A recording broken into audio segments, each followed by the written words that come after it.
नमस्ते दोस्तों। CA foundation के सितंबर एग्जाम अभी से अगर हम लोग काउंट करें तो हमसे है अप्रोक्सीमेटली 50 डेज दूर। अब इन 50 दिनों में हम क्या कर सकते हैं? एक तरीका है जैसे चल रहा है चीज़ों को चलने दें। दूसरा तरीका है प्रॉपर प्लान करें। और अगर हम प्रॉपर प्लान करेंगे ना तो सक्सेस गारंटीड होती है। ये वाला सेशन बहुत लंबा नहीं है, बहुत प्रिसाइज रखने वाली हूँ मैं, लेकिन I just request you to watch till end. और अगर आपको ऐसा लगता है यार ये चीज़ ना बहुत इंपॉर्टेंट है, make sure to write everything. ठीक है, तो बिना समय गवाए फटाफट स्टार्ट करते हैं सेशन मेरे इंट्रोडक्शन के साथ। मैं हूं Swati Agarwal, I am a chartered accountant and company secretary and I genuinely manifest कि आप में से जो भी बच्चा ये सेशन देख रहा है, if that person inspire to be a chartered accountant और कंपनी सेक्रेटरी, आप लोग फटाफट ये प्रीफिक्स अपने लिए लेकर आए। ठीक है, मैंने सीएस के साथ और भी काफी सारे कोर्सेज किए हैं। You know everything needed a plan. और आज के सेशन में बस वही प्लान, वही स्ट्रैटेजी मैं आप लोगों के साथ शेयर करने वाली हूँ। तो चलो फिर बिल्कुल वेट नहीं करते हैं, स्ट्रैटेजी शुरू करते हैं। सबसे पहले हमें क्या करना चाहिए? सबसे पहले हमें प्रायोरिटाइज करना चाहिए। तो अगर एक 100 मार्क्स का पेपर है जिसे मुझे क्रैक करना है, मुझे ये देखना है कि मुझे शुरू कहाँ से करना है और मुझे फिनिश कहाँ पे करना है। प्रायोरिटी ना बहुत ही सिंपल है यहाँ पर। सबसे ज्यादा बड़ा टॉपिक कौन सा है? वो है कॉन्ट्रैक्ट एक्ट, और टाइम कंज्यूमिंग भी है। अभी अगर हमें थोड़ा सा समय लग गया ना तो कोई दिक्कत नहीं है, लेकिन बाद में ऐसा लगेगा कि इतना टाइम बचा ही नहीं है।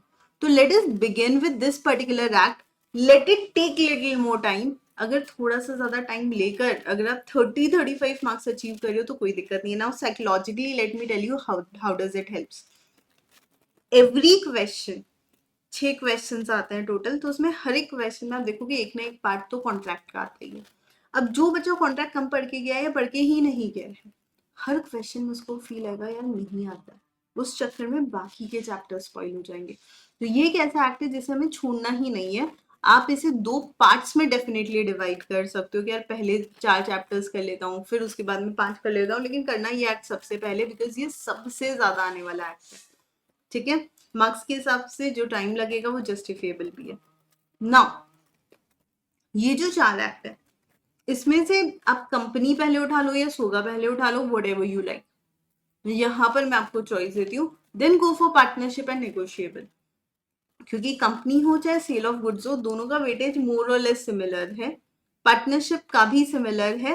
नेगोशिएबल थोड़ा सा कम इंपॉर्टेंट है, नया एक्ट है, छोटा एक्ट है, फटाफट हो जाता है ना। वैसे देखा जाए तो कंपनी भी छोटा है when we compare it to partnership और सेल ऑफ गुड्स एक्ट। तो ये छोटे छोटे आप पहले कर लीजिए चाहिए तो, एंड देन गो फॉर सोगा और पार्टनरशिप। नहीं तो अगर लगता है कॉन्ट्रैक्ट के साथ फ्लो में हो रहा है और कॉन्ट्रैक्ट की तरह ही है, तो व्हाई नॉट टू डू सोगा पहले। चॉइस इज योर्स, है ना।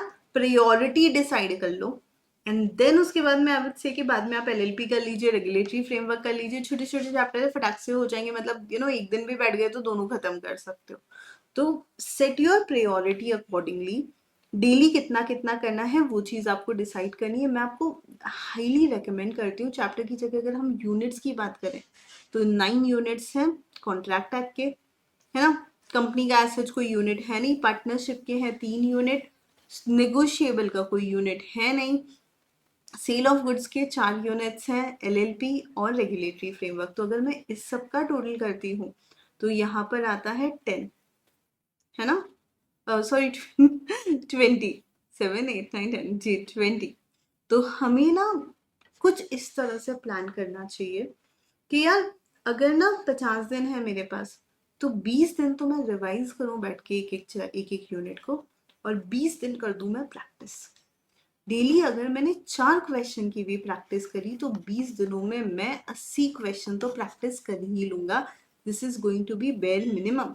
और क्या इतना हम लोग कर सकते हैं मैम? उसके लिए आप कैसे हमारी हेल्प कर सकते हो बाद में बता दूंगी। नेक्स्ट, वैसे एक चीज बताऊं, सीए की जर्नी ना 3 पीस पे डिपेंडेंट होती है।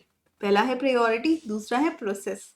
अगर मुझे लॉ पढ़ना है तो लॉ पढ़ने का क्या तरीका है? सबसे इंपॉर्टेंट है अंडरस्टैंडिंग। आप में से कुछ बच्चे ऐसे हो सकते हैं जिन्होंने पहले अटेम्प्ट दे रखा है, इसलिए सेशन का नाम कम बैक है ऑब्वियसली, लेकिन कुछ पहली बार भी दे रहे होंगे। सबसे इंपॉर्टेंट है understanding. So any student who get 100 में से 40 से भी कम मार्क्स, समझ रहे हो, इसका मतलब बेटा पहले स्टेप में ही प्रॉब्लम है। ओके, तो सबसे पहले अंडरस्टैंडिंग सुधारो। अंडरस्टैंडिंग कहाँ से सुधरेगी? ऑब्वियसली क्लासेस देखकर। अब आप लाइव क्लास देख रहे हो, रिकॉर्डेड देख रहे हो, फास्ट ट्रैक वाला मेरा वीडियो देख रहे हो, वन शॉट वीडियो देख रहे हो, या अंडरस्टैंडिंग पे बहुत फोकस करो if you are getting less than 40%। Then revise, learn whatever you said. See, law में ना केस स्टडी बेस्ड क्वेश्चन अगर गलत होते हैं तो हम कह सकते हैं कि यार क्वेश्चन टेढ़ा था, बट अगर डायरेक्ट क्वेश्चन में मार्क्स नहीं ला पा रहे हो मतलब वो पर्टिकुलर टॉपिक आपको याद नहीं है। मैं हमेशा कहती हूँ लॉ को समझो पहले, लेकिन कुछ पॉइंट्स तो ऐसे हैं जो हमें याद रखने ही पड़ेंगे। ओके, हो सकता है ना कि मैंने आपको पढ़ाया ब्रीच ऑफ कॉन्ट्रैक्ट और रेमेडीज के अंदर आपको एक दो पॉइंट नहीं याद है और वही क्वेश्चन आ गया 6 मार्क्स का डायरेक्ट, तो यहाँ पर आपका लर्निंग, आपका रिविजन काम में आएगा। तो यानी जब भी हमारा अंडरस्टैंडिंग सटीक हो जाता है तो हमें बिना देख देख के लिखना पड़ता है, हमें वो पॉइंट बार बार रिवाइज करने पड़ते हैं। जिसे आप लर्निंग का नाम दे दो, आप रिटनिंग का नाम दे दो, आप रिविजन का नाम दे दो, लेकिन it is part and partial for direct question. और मान के चलो 50 मार्क्स के डायरेक्ट क्वेश्चन आते ही है 9 में, तो उतना तो हमें याद होना चाहिए। एंड मोस्ट इंपॉर्टेंट प्रैक्टिस, यानी क्वेश्चन सॉल्विंग। अब ये कहाँ से होगा? ये होगा आईसीआई के रिसोर्सेज से, RTP, MTP, PYQ, model papers and हमारा स्टडी मैट। यहाँ से आपको भरपूर क्वेश्चंस मिलते हैं जहां से हम अत्यंत प्रैक्टिस कर सकते हैं, मतलब we can do hell lot of practice. समझ गए? अब यहाँ पर क्या होता है, व्हाइल डूइंग क्वेश्चन मुझे समझ में आता है ये वाले टॉपिक का आंसर मैं लिख नहीं पा रही हूँ, then I again go understand in the class and then I'll come back, learn it and then I'll practice. So it's a vicious circle, it is a keep on going process, इसलिए मैंने इसका नाम क्या दिया? Process. पहला था priority, मुझे contract खत्म करना है, कॉन्ट्रैक्ट का प्रोसेस क्या? समझ लो, लर्न कर लो, प्रैक्टिस कर लो, समझ लो, लर्न कर लो, प्रैक्टिस कर लो, नहीं आ रहा है वापस से समझो, वापस से लर्न करो, वापस से प्रैक्टिस करो। इतना टाइम है हमारे पास, बिल्कुल कर सकते हो। Okay, and then the third step which is important, plan. मैंने प्रायोरिटी बना दी, मैंने प्रोसेस समझ लिया, अभी मुझे प्लान कैसे करना है। सबसे पहला कोई भी सब्जेक्ट शुरू करने को बहुत रश करने की जरूरत नहीं, बस मैं अभी पढ़ने बैठ रहा हूँ, क्या पढ़ोगे, कैसे पढ़ोगे, इसलिए प्रायोरिटाइज किया था। फिर समझना है, लर्न करना है, फिर लिखना है। बिना समझे मैं तो डायरेक्ट मैम आप तो राइटिंग प्रैक्टिस करो, मैम गोली मारो बाकी चीजों को, ऐसा नहीं होता है। You need to then understand पहले, देन प्रैक्टिस। समझ गए? सबसे पहले अगर सीधा लिखना चालू कर दिया ना, तुम्हें कुछ याद है ना तुम्हें कुछ समझ में आता है, तो पहले समझो, फिर लर्न करो और फिर राइटिंग प्रैक्टिस करो। समझ गए? Now identify your area of improvement. तुम्हारा वीकनेस क्या है? क्या अंडरस्टैंडिंग में प्रॉब्लम है, याद नहीं रख पाते हो, ये प्रॉब्लम है? क्योंकि हम हमेशा ब्लेम ढोलते हैं प्रेजेंटेशन पे, है ना, अगला पी प्रेजेंटेशन ही है, तो हम लोग हमेशा ना प्रेजेंटेशन पे ब्लेम ढोलते हैं। लेकिन प्रेजेंटेशन या राइटिंग के लिए क्या आपको याद था? क्या आपको समझ में आया हुआ था? अगर ये दोनों यस है तभी तो लिख पाओगे। तो ये तीनों का वीकनेस पहले फाइंड आउट करो कि एग्जैक्ट वीकनेस क्या है, और फिर उस पर वर्क करो। And use calendar of your mobile phone for your reminders. Simple है यार, मैंने आज कॉन्ट्रैक्ट एक्ट पढ़ा है, पहले वीक में मैंने डिसाइड किया था मैं 5 यूनिट खत्म कर दूंगी, यूनिट 1 2 3 4 5, है ना, पर राइटिंग के साथ करना है मैम ने बोला था, तो चलो 4 ही यूनिट हो पाएंगे, 4 तो आराम से हो जाएंगे, यूनिट 2 छोटा सा है। पहले वीक में मैंने अगर 4 यूनिट्स खत्म कर लिया, मैं उसकी राइटिंग कर रही हूँ, तो संडे के दिन के लिए मुझे क्या छोड़ना चाहिए? एक रिमाइंडर, 4 यूनिट एक साथ रिवाइज कर लो। समझ कर? तो वो चीज तुम्हारे दिमाग में ना एकदम फिट हो जाएगा, भूलोगे नहीं। सिमिलरली सेकेंड वीक में अगर आपने यूनिट 5 6 7 8 9 किया, जो कि पॉसिबल है, कैसे पॉसिबल है? अगेन एज आई सेड, छोटे छोटे हैं 5 और 6, 7 8 9 विल टेक टाइम, बट फिर उसकी प्रैक्टिस, और फिर संडे उठा लो इन चारों को रिवाइज करने के लिए। हर संडे के लिए अभी से रिमाइंडर सेट कर लो, फर्स्ट 4 यूनिट रिवाइज करना है। अगर तुमने वीक में टारगेट नहीं अचीव किया, खुद पछताओगे। सिमिलरली सेकेंड वीक का टारगेट अभी से सेट कर लो, थर्ड वीक का टारगेट सेट कर लो कि पूरा कॉन्ट्रैक्ट और सोगा मुझे रिवाइज करना है, या company whatever you want. Then उसके अगले वीक का तुम टारगेट सेट कर लो कि अब मैं कंपनी और पार्टनरशिप रिवाइज करूंगा। सी, इट्स डन। समझ रहे हो? मतलब आज अगर मैं बैठ के बात कर रही हूँ 45-50 डेज पहले एग्जाम के, हमारे पास कितने वीक्स हैं, है ना? 7 7 49, 7 वीक तो है, राइट? 7 वीक की प्लानिंग, हर संडे की प्लानिंग आप अभी से कर लीजिए। बीच में किसी एक दिन नहीं पढ़ पाए तो उतना वो ब्रेक होगा, बाद में उसको कॉम्पनसेट कर लेंगे। तो planning is actually important, then only you will be able to fight this subject. Law एक ऐसा सब्जेक्ट है जो लिटरली आपको यहाँ ले जाता है, 80 भी आते हैं और यहाँ भी ला सकता है, 40 भी नहीं आते। हमें क्या करना है, हमें ना ट्राई 85-90 का ही करना है, फिर उसके बाद में जितना मिल जाए उतना अच्छा है, पर 60 से कम तो हम एक्सपेक्ट कर ही नहीं सकते सब्जेक्ट में, क्योंकि नेगेटिव मार्किंग नहीं है, ये सोचो कितना बड़ा फायदा है। तो रिजल्ट कैसे आएगा, प्रायोरिटी प्लान प्रोसेस, या फिर प्रायोरिटी प्रोसेस प्लान, तो इसके बाद आप कर पाओगे प्रेजेंट एग्जाम में। ओके, मेरे लिए रिजल्ट इज नॉट सक्सेसफुल और अनसक्सेसफुल, मेरे लिए यहाँ पर लॉ के पेपर में रिजल्ट है, are you able to write your answers और नॉट। इफ यू आर, भैया काम हो गया, समझ गए मैम, वो सब ठीक है, चलिए हमने प्रायोरिटाइज कर लिया, वो तो आपने ही बता दिया कैसे करना है, प्रोसेस हमें समझ में आ गया, प्लानिंग हम कर लेंगे, लेकिन इस प्लानिंग में आपकी हेल्प चाहिए, कर तो रही हूँ 45 डेज में, हम स्टार्ट कर रहे हैं 45 डेज स्टडी स्ट्रैटेजी, राइट। सो 45 डेज में क्या होगा, डेली तुम्हें क्या पढ़ना है, कैसे रिवाइज करना है, कितने क्वेश्चन की प्रैक्टिस करनी है, क्या नहीं करना है, उसका डेली सुबह तुम्हारे पास वीडियो आ जाएगा 6 बजे। उस 6 बजे के वीडियो में मैं क्या क्या करवा रही हूँ, क्या क्या तुमको करना है, everything I tell you, and accordingly you can prepare for your exam. All I can tell you is एक रिविजन और एक राइटिंग, यानी डेली मिनिमम 2 आवर्स तो हमको लॉ पढ़ना ही चाहिए। ओके, तो अगर if anyone will come back and ask me ma'am कितना घंटा लॉ पढ़ना है, मैम बताइए दो, डेली मिनिमम 2 घंटा पढ़ना है, 1 घंटा रिविजन को देना है तुमको, 1 घंटा राइटिंग को देना है। Now revision could be your even first time understanding also, तो it could be both, and writing 1 घंटा डेली देने की पूरी पूरी कोशिश कीजिए, बहुत ज्यादा इंपॉर्टेंट है। सो prioritize, process and plan, this is going to actually help to gain result. Okay, now my next concern is कि मैम अब मुझे कैसे पता लगेगा मेरा प्रायोरिटी सही है, मेरा प्लान सही है, मेरा प्रोसेस सही है। टेस्ट, अब ये वो रिजल्ट देगा जो तुम्हारा एक्सपेक्टेशन है। मेरा पहला एक्सपेक्टेशन रिजल्ट से क्या था, तुम्हारा प्रेजेंटेशन सुधरना चाहिए। प्रेजेंटेशन कब सुधरेगा, जब तुम्हें पढ़ लिया, तुमने रिवाइज कर लिया, तुमने उसके बाद में प्रैक्टिस भी कर लिया, है ना। अभी तुम प्रेजेंटेशन अच्छा दे रहे हो, नाउ टेस्ट योरसेल्फ, एक बार टेस्ट देके देखो, are you able to solve it, if yes, done, set. हर टेस्ट का टारगेट होना चाहिए कि अगला टेस्ट मेरा उससे बेहतर हो। ओके, अगर पहले टेस्ट में मैंने 60 स्कोर किया तो दूसरे में मुझे 70 चाहिए, तीसरे में 80 चाहिए, चौथे में 85 चाहिए, उसके बाद में 90 अचीव करने का टारगेट रखना है। कोशिश करो जितना जितना पोर्शन वीक में खत्म होता जा रहा है उतने उतने का टेस्ट देते जाओ। टेस्ट पेपर्स ऑलरेडी प्रिपेयर्ड है, सेट है, उसका लिंक आपको मिल जाएगा। आई होप यहाँ तक सब क्लियर है। Now comes a very important thing, ये मैंने तुमको बता दिया है, ये तुम्हारा टारगेट है, यहाँ कम मत पढ़ना।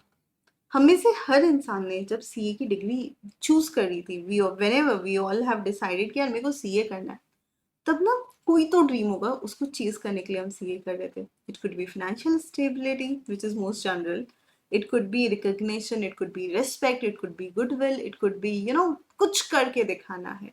व्हाटएवर द रीजन इज, आपने एक ड्रीम देखा है, उस ड्रीम को छोड़ना मत, ठीक है। बहुत सारे हड़कंप्स आएंगे, बहुत सारा डीमोटिवेशन आएगा, बहुत सारी चीजें आएगी। जो बच्चे पहली बार भी एग्जाम देने वाले हैं वो इस रिजल्ट से डरे हुए हैं, है ना। जिन्होंने ऑलरेडी दे रखा है, आप लोग डीमोटिवेटेड होंगे, तो क्या वो फायर खत्म हो गया क्या, वो एनर्जी खत्म हो गई क्या जो रिजल्ट के लिए चाहिए। Let's bring it back.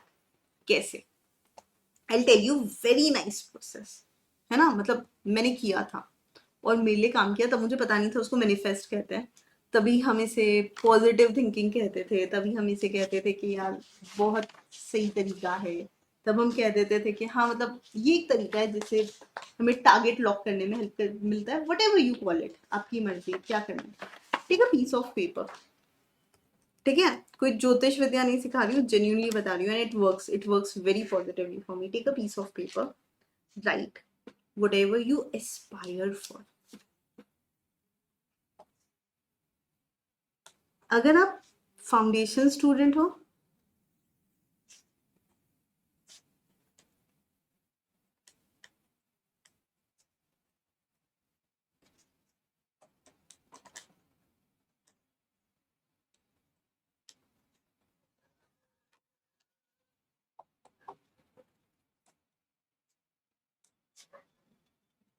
मैं क्या लिख रही हूँ बता रही हूँ।